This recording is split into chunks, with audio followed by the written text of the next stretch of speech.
kusawira akaremerwa indi chakusorotai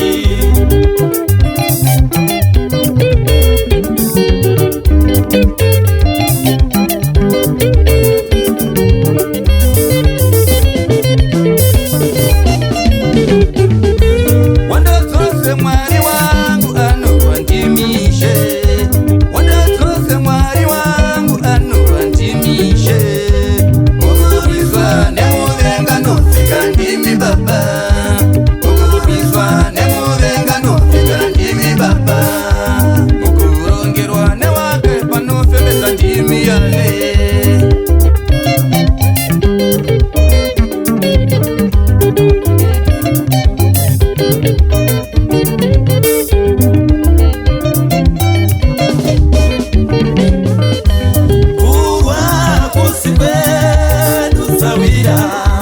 kune aripo pamusoro anorwa wondo dzedu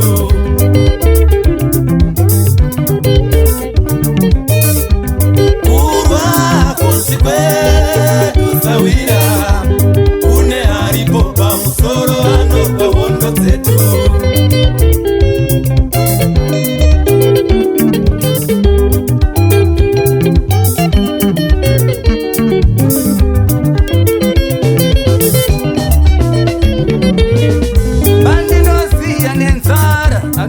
Andimi Mesai, bandinosia nenzara, andimi Mesai.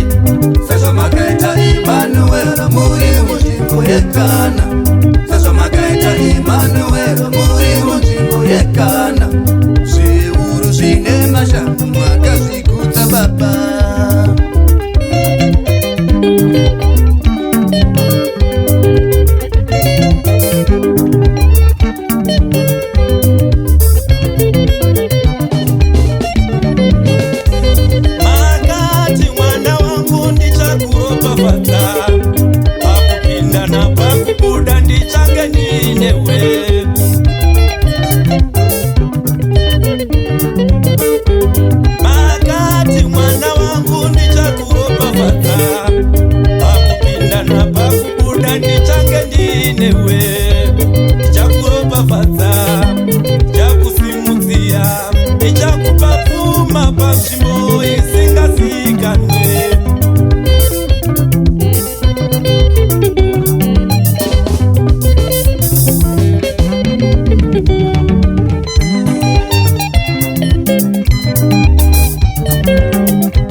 twazve.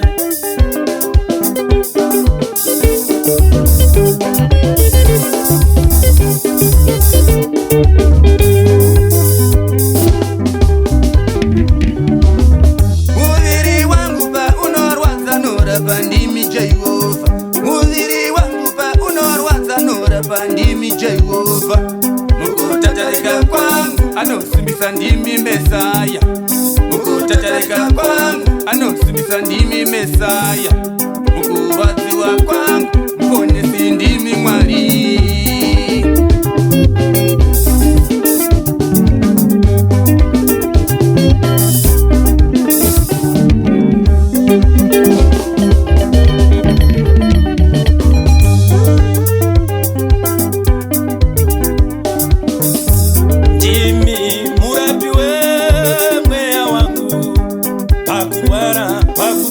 Kana munoporesa nyangotarisa ruponeso rwenyu Mwari, ngangomirira rudzikinuro rwenyu Mwari.